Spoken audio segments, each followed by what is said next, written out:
네, 부자님들 반갑습니다. 오늘은 대승불교의 가장 중심이 되는 스님에 대한 이야기를 하겠습니다.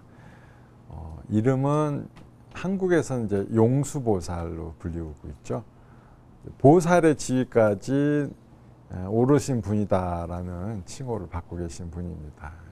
이름은 나가르주나가 되겠습니다. 남인도 비달바국에서 이제 태어나셨고, 원래 이제 바라문의 집안에서 났기 때문에 불교를 그렇게 잘 아시는 분은 아니었습니다. 근데 어렸을 때부터 워낙 천재적인 재능을 갖고 있었기 때문에 뭐 이게 당시 바라문교가 있었어요. 지금으로 치면 힌두교의 전신쯤 되는 건데, 거기에 있는 베다를 뭐 한 아주 어렸을 때 다 외웠다고 그래요. 다 외우고 더 이상 배울 게 없고, 근데 자기랑 비슷하게 거의 천재적인 능력을 가진 친구들이 3명이 더 있었다고 그래요. 그 4명이서 늘 이렇게 어울려 다녔는데, 얘들이 더 이상 배울 게 없는 거예요, 세상에. 그래서 이제 공부는 우리가 더 이상 배울 게 없고, 우리가 비술 같은 거나 좀 배우자, 이렇게 된 거예요. 당시 그 나라에 몸을 숨기는 은신술을 가진 분이 있었던 거예요. 그 사람한테 은신술, 그러니까 뭔가 그 은신술 몰래 숨어서 할 수 있는 놀잇감, 뭐 나쁜 짓, 뭐 그런 거 하려고 한 거야. 이제 원래 그렇잖아요. 세상에 더 이상 바랄 게 없고 너무 돈도 많고 뭐 이미 배울 거 배웠으면 이 방탕해지기 마련이거든요. 이 친구들이 다 동시에 방탕했어. 나가르주나도 똑같이 마찬가지고, 은신술을 이제 배우려고 하니까 은신술을 가르쳐 주시는 분이 보니까 너무 훌륭한 사람들이 넷이나 왔거든. 자기 제자로 삼고 싶은 거야. 근데 얘기를 해보니까 자기보다 똑똑해. 이게 자기가 가진 저희들보다 나은 건 그거밖에 없는 거야. 은신술밖에 없는 거야. 그래서 내가 은신술을 가르쳐 주면 안 되겠구나. 그러니까 이게 은신술에 뭐가 필요하냐면 약재가 필요해요. 그 약재가 필요한데, 약재에 대한 비법만 안 가르쳐주고 약만 공급을 해주면 약 받으려고 계속 자기한테 오는 거지. 그래가지고 이제 절대로 이 약 만드는 법은 안 가르쳐줘야지. 이렇게 마음 먹고 그 약만 주면서 요거를 이게 눈두덩이에 이렇게 바르면은 이제 사람들 모습 속에서 사라진다, 이랬어. 진짜로 이렇게 발라보고 다녀보니까 사람들이 못 알아보는 거예요. 그러니까 은신술이 된 거지, 약 때문에. 그런데 용수가 보니까 이 약재가 이제 궁금한 거예요. 그래갖고 하나하나 냄새 맡아보고 하나하나 이렇게 먹어보고 이렇게 다 해가지고 대략 70여 가지의 재료가 들었구나, 양은 어느 정도가 들었구나 싶어가지고 그 은신술 스승한테 가서 이 정도 재료 안 들었습니까? 그러니까 너무 딱 맞힌 거야. 똑같이 맞힌 거야, 재료를. 그래가지고 아니 어떻게 알았냐, 몰래 내 방에 들어왔었냐. 그러니까 그게 아니고 재료만 보면 자기는 다 안다고. 그래서 할 수 없이 재료를 그냥 다 가르쳐 줬어요. 이미 들켰으니까 어떡하겠어. 자기가 담기에는 너무나 훌륭한 제자들이구나 싶어가지고. 근데 이 사람들은 이제 그거를 갖고서 놀다가 점점 더 자극적인 놀이에 빠진 거예요. 뭐냐면 왕궁에 들어가자 우리가. 그래갖고 몰래 그 은신술을 써서 왕궁에 들어가는 겁니다. 그래서 가면 그 후궁들, 이쁜 후궁들이 있잖아요. 거기랑 이제 희롱하에서 노는 거예요. 밤에 몰래. 이래가지고 몇 달 그렇게 놀았더니 알고 보니까 몇 명이 임신을 한 거예요. 임신을 해가지고 이게 잘못하면 이제 이 후궁들 들키잖아요. 자기도 모르게 비몽사몽간에 뭔가 일이 있었는데 기억도 안 나고. 그래서 임금한테 고백을 해요. 자기는 뭐 자기 의지가 아니라 이런 일이 생겼다, 임신을 했다. 그러니까 너무 놀래가지고 신하들 불러서 의논을 했어요. 이게 뭔 일이냐. 그러니까 이게 귀신의 작용일 수도 있고 아니면 사람이 비술로서 한 것일 수도 있는데 하나씩 테스트를 해보는 게 좋겠습니다. 뭐 어떻게 하면 좋겠냐 하니까 그 고운 흙들을 문 주위, 문 아래 입구마다 다 한번 뿌려놓으면 혹시 이렇게 비수를 쓴 사람들이 발자국은 남지 않겠습니까? 그렇잖아요. 이게 우리 고운 가루 위에 착 밟으면 자국이 확 남을 거 아니에요. 그리고 이제 문을 이렇게 다 문마다 더 많이 지키자고 얘기를 해놨어. 그래갖고 이게 보니까 정말 발자국이 착착착 보여지는 거예요. 그래서 아 이거는 비술로서 침입한구나 싶어갖고 왕한테 보고하니까 바로 모든 문을 닫았고 내가 출동하겠다. 그래갖고 이제 무사들 데리고 딱 출동을 해요. 그 무사들한테 지금부터 너희들은 좌우 사방으로 막 칼을 휘둘러라 그런 거야. 안 보이니까 알고 공격할 수가 없잖아요. 그냥 막 공격 어쩌다가 그냥 걸리면 죽는 거지. 그 와중에 나가라 준하고 같이 놀았던 3명의 친구가 그 칼날에 다 죽습니다. 근데 나가라 준하는 어디 있었냐면 왕 옆에 붙어 있었어요. 양 뒤에 살짝. 그러니까 왕한테 근처로 칼이 안 오잖아요. 나가라 준하 빼고 다 죽어버린 거예요. 자기는 그 자기 맨날 놀던 친구들이 죽음을 다 봤죠. 그러면서 너무 두려움에 떨어서 속으로 뭐라 생각했냐면 아 이러다가 사람이 죽는구나. 죽음이라 이렇게 탁 덫이 없고 기쁨을 찾기 위한 욕망이 해가 이렇게 심하구나. 내가 만일에 살아난다면 내가 불과의 귀에서 출가를 해야 되겠다 마음먹어요. 근데 왕 옆에 있었던 덕분인지 다행히 목숨을 건지게 되죠. 목숨을 건져서 이제 약속한 바가 있잖아요. 이제 출가하겠다고. 여기 스님이 돼요. 스님이 돼서 공부를 해서 이제 스님들께 배웁니다. 가비마라라는 스님께 이제 처음 경을 배우기 시작을 해요. 그런데 이 나가라 준하가 너무 천재적이었다고 그랬잖아요. 너무 천재적이어서 그냥 들으면 다 아는 거야. 들으면. 그래서 당시에 있던 모든 경전들을 다 배운 거예요. 그래서 더 좋은 경이 없나 해서 이제 뭐 북인도도 가보고 이러면서 대승의 경전을 조금 배우게 됩니다. 대승의 경전을 배우고 나서 새로운 세계가 열린 거예요. 아, 너무나 훌륭하구나. 근데 여기까지는 좋은데 자기가 알고 있는 대승을 이미 다 배웠어요. 더 이상 배울 대승도 없어. 그러니까 혼자 곰곰이 생각하다가 아 내가 제일 잘 나왔구나. 내가 더 이상 나는 배울 게 없네. 모든 걸 다 외웠고 어느 누구와 토론해도 지는 법이 없는 거예요. 그래서 안 되겠다. 이 정도면 내가 내 스스로 종교를 만드는 게 낫겠다. 그래가지고 자기 제자들을 받기 시작하면서 옷도 이제 승복과 다르게 입히고 의식도 다르게 가르치기 시작을 한 거예요. 그걸 본 용보살이 있었어요. 그러니까 용이야, 용인데 이게 신통이 있는 용이었어요. 그래서 이 용보살이 보니까 저 나가라 준하가 너무 안타까운 거야. 정말 제대로 된 대승의 경전을 배우고 익히면 정말 높은 경지에 갈 수 있는데 거기에서 멈춰버리는구나. 얕은 경지에서 멈춰버리는구나 싶어가지고 이 나가라 준하한테 가서 이제 본인이 몰래 이렇게 대승 경전이 모여진 것들을 구경을 시켜줍니다.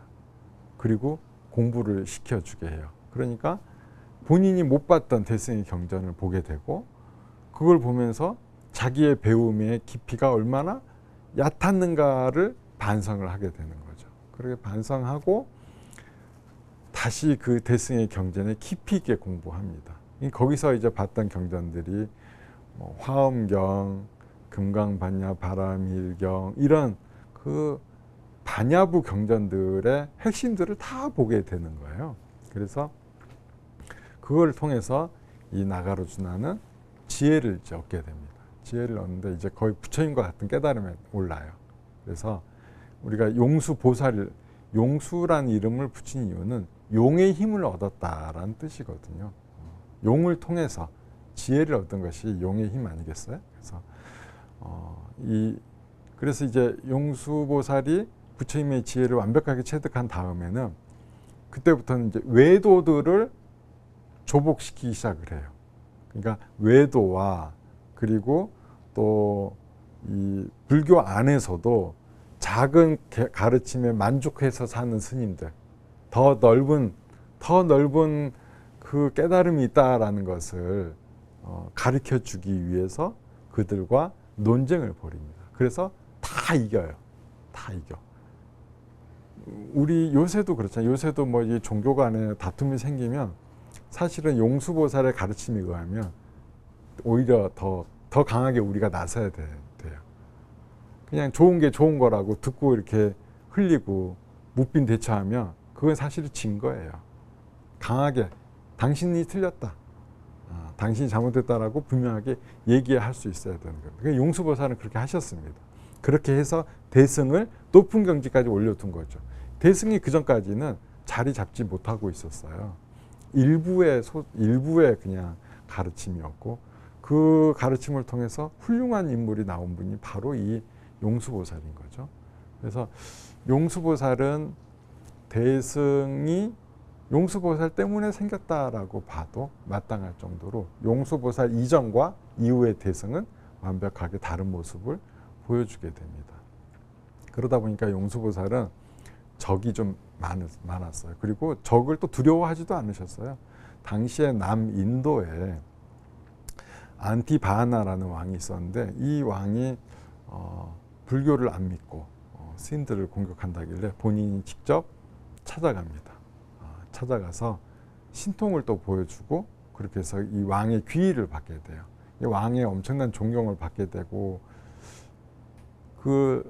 하게 되는데 그 아들이 있었어요. 그 왕은 귀의를 했는데 왕의 아들이 있었는데 이 왕의 아들은 그 어머니가 뭐라고 일러줬냐면 용수가 너희 아버지가 아버지한테 오래오래 죽지 않을 수 있는 비법을 알려줘서 너는 왕이 되기 힘들다 이러는 거예요.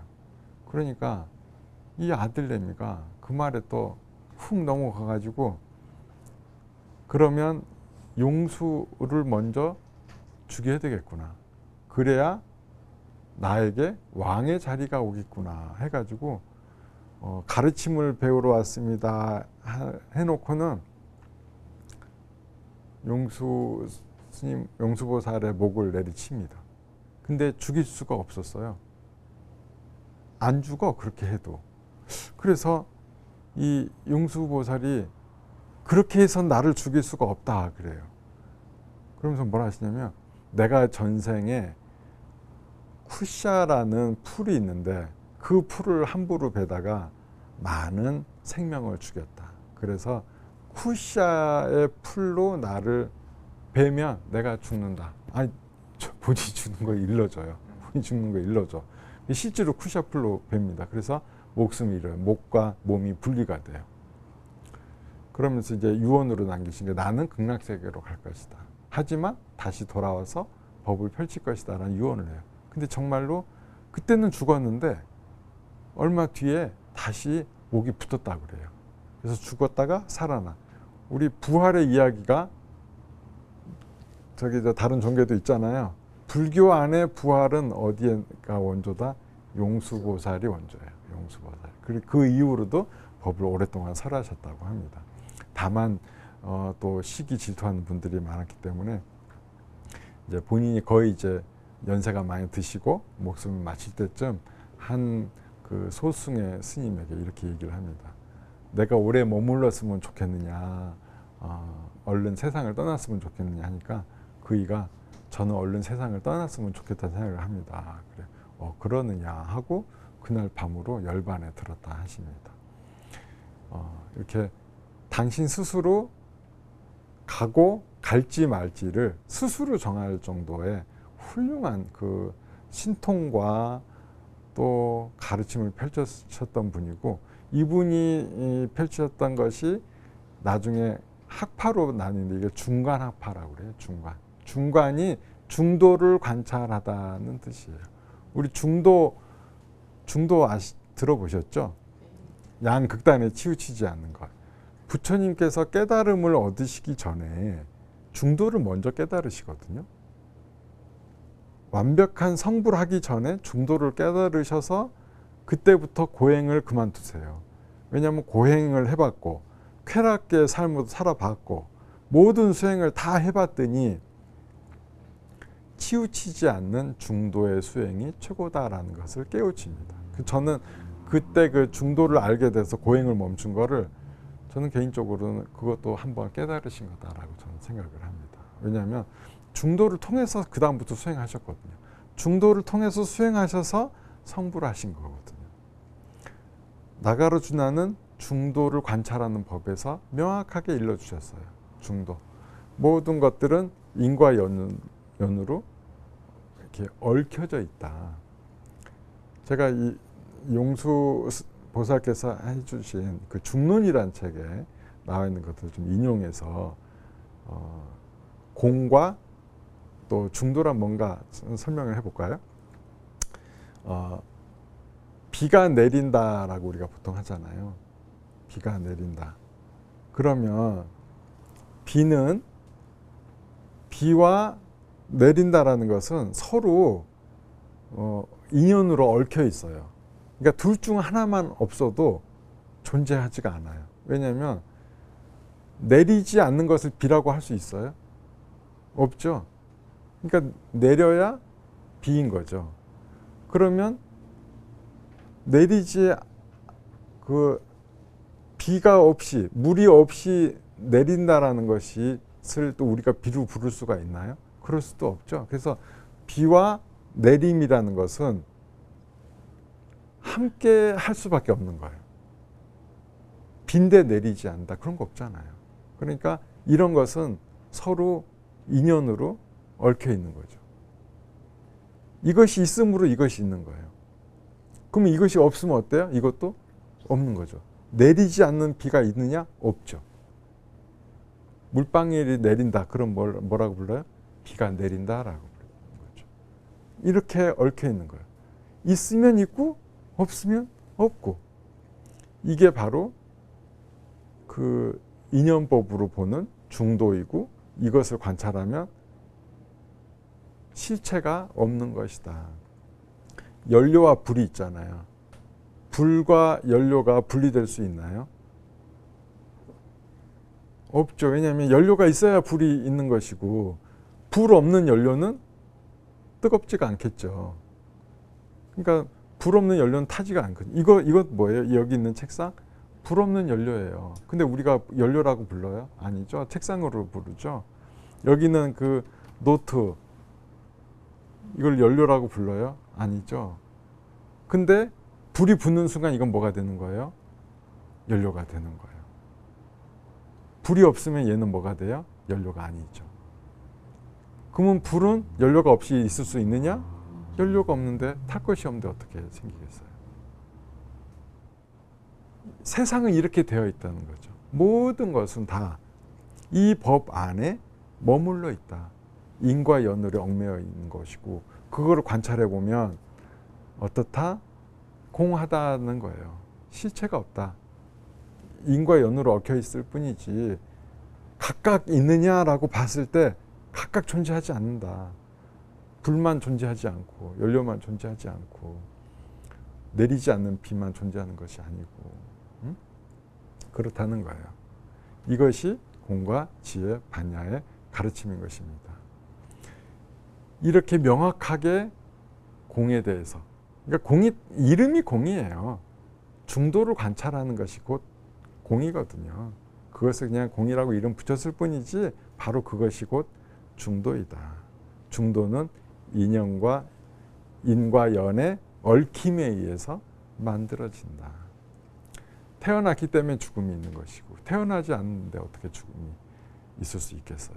태어났으면 죽는 것이고, 모든 것은 인과 연으로 얽혀 있다. 그러면 우리가 집착할 물건이 있을 수 있겠어요? 없겠어요? 집착할 그 물건이 과연 있느냐? 돈이라는 게 있어. 돈. 있으면 좋지. 근데 돈이 정말 있을까? 우리가 돈이 뭐예요? 약속이거든요. 돈이라고 하기로 한 거예요. 돈이라고 이름 정한 거예요. 돈이라고, 야, 내일부터 우리 돈이라고 부르지 말자 하면 걔는 돈이 아닌 거예요. 야, 요건 10,000원어치야 라고 했지만 다음날 되면 그게 10,000원어치인가요? 돈의 가치가 하락되면 갑자기 10,000원짜리가 1,000원짜리가 돼버리기도 하는 거고, 또 어느 나라 가면 돈이 쓰여지지가 않아요. 우리 한국 돈 가서 북한 가서 써보려고 하면 북한에서 그 돈 쓰게 해줄까요? 안 쓰죠. 그럼 거기 가면 그 돈은 어떤 거예요? 돈이 아닌 거죠. 인과 연에 의해서 만들어진 것일 뿐이지. 근데 거기에 우리가 집착하면 어떻게 된다? 안타깝지. 집착할 게 없는데 집착을 해. 그것 때문에 괴로움이 생기는 거죠. 고해 소멸. 공과 지혜로서 바라보면 괴로워할 게 없다. 사람들은 이거 없는 거 갖고 열심히 집착해서 막 혹시 그것이 떠날까 어디 사라질까 싶어가지고 계속 붙들고 사는데 용수보살이 볼 때는 어때요? 어라? 왜 저러지? 없는데 왜 저게 집착할까? 안타까운 거지. 중생의 안타까움. 그 덕분에 우리는 뭘 한다? 윤회를 하는 거죠. 집착 때문에 윤회를 하는 거예요. 욕망 때문에 새롭게 또 태어나는 거예요. 그 욕망을 우리는 벗어나야 됩니다. 그것의 가르침의 핵심을 잘 정리해 주신 분이 누구시다? 용수보살이시다. 그래서 공과 반야를 여러분들은 오늘 이후로 한번 깊이 있게 공부를 해보면 좋을 것 같습니다. 저 같은 경우는 이제 공과 반야를 되게 좋아해요. 그리고 예전에 공부할 때 보면 그 김성철 교수님이라는 분이 계세요. 지금도 잘 계신데 그 교수님이 이것에 대해서 굉장히 해박한 지식을 갖고 계십니다. 저도 수시로 그 책도 읽어보고 하는데 너무 그 내용이 좋습니다. 한번 꼭 좀 공부를 해보시고요. 그리고 우리 일상생활 속에서도 공과 지혜를 늘 잊지 마시기 바랍니다. 집착할 게 없어요. 그럼 집착할 게 없는데 그럼 어떻게 해야 잘 사는 것이냐? 집착할 게 없을 때는 내가 집착할 것을 그냥 기쁘게 버린다. 기쁘게 버리면 돼요. 그게 바로 뭐냐? 그게 보시하는 거예요. 보시하면 공덕이 되는 것입니다. 오늘 제 얘기를 들으신 분들은 ARS를 통해서 불교 TV에 많은 후원해 주시길 바랍니다. 다음 시간에 또 뵙도록 하겠습니다.